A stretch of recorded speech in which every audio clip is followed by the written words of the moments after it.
Kemudian Allah Subhanahu wa Ta'ala berfirman, "Wahai Muhammad, maukah engkau kembali ke dunia?" Rasulullah Shallallahu Alaihi Wasallam menyembah dengan penuh cinta dan tanggung jawab, "Wahai Tuhanku, hamba mau kembali ke dunia, agar hamba dapat menceritakan kepada seluruh hambamu tentang kekayaanmu yang telah hamba lihat di seluruh lapisan langit dan bumi, surga dan neraka." Allah Subhanahu wa Ta'ala berfirman, "Wahai Muhammad, ingatlah pesanku. Janganlah engkau menganiaya sesama muslim seperti dirimu. Jangan engkau tinggalkan solat. Perintahkan umatmu untuk menegakkan ibadah." Pada mulanya, Allah menetapkan ibadah yang berat bagi umat manusia. Namun Rasulullah Shallallahu Alaihi Wasallam berkata dengan rendah hati, "Wahai Tuhanku, umat hamba sungguh lemah." Maka Allah yang Maha Pengasih berfirman, "Jika demikian, tetapkanlah bagi mereka solat 5 waktu sehari semalam dan puasa sebulan penuh di bulan Ramadan."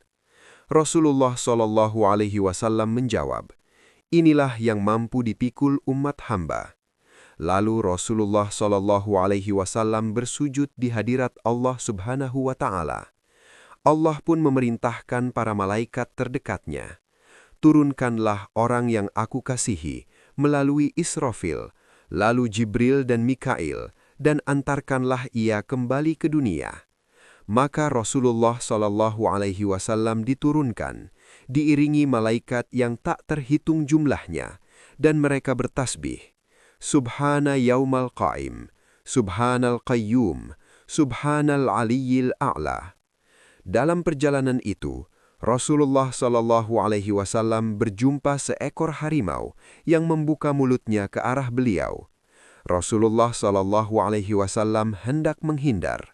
Jibril berkata, "Wahai Muhammad, lepaskanlah cincinmu dan lemparkanlah ke mulutnya." Rasulullah Shallallahu Alaihi Wasallam pun melakukannya, dan seketika mulut harimau itu tertutup. Ia kemudian berjumpa Nabi Musa alaihi salam. Rasulullah Shallallahu Alaihi Wasallam bertanya, "Di manakah para nabi lainnya?" Musa menjawab, "Mereka semua sedang bersalawat kepadamu." Dan terdengarlah, "Allahumma sholli ala Muhammadin wa ala ali Muhammad." Perjalanan pun berlanjut hingga Rasulullah Shallallahu Alaihi Wasallam sampai kepada malaikat maut. Malaikat maut bertasbih, "Subhanal Madi, Subhanal Baqi, Subhanal Aliyyil A'la." Ia pun bersolawat kepada Rasulullah Shallallahu Alaihi Wasallam dan berkata, "Ajarkanlah tasbih ini kepada umatmu, agar mereka mendapat berkah sejak di dunia hingga akhirat."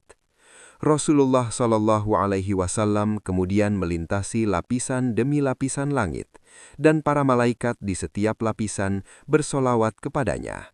Dengan cepat ia diterbangkan oleh burak hingga tiba kembali di Baitul Maqdis. Di sana Rasulullah Shallallahu Alaihi Wasallam berwudu dan melaksanakan sholat 2 rakaat. Kemudian ia berjumpa sekelompok kaum tanpa atap rumah dan dengan pakaian beragam.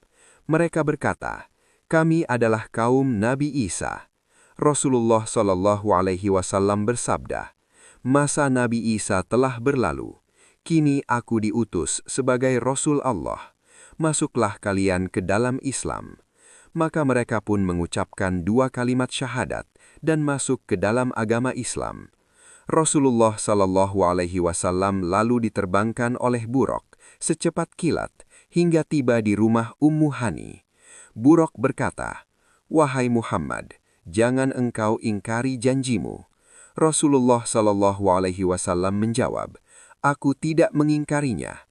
Buruk pun mengelilinginya 3 kali, lalu terbang dan menghilang. Rasulullah Shallallahu Alaihi Wasallam masuk ke Masjidil Haram dan melaksanakan sholat subuh. Usai sholat, Ali bin Abi Thalib datang membawa cincin Rasulullah Shallallahu Alaihi Wasallam. Rasulullah Shallallahu Alaihi Wasallam bertanya, "Di mana engkau menemukannya?" Ali menjawab, "Aku adalah harimau itu, wahai Rasulullah."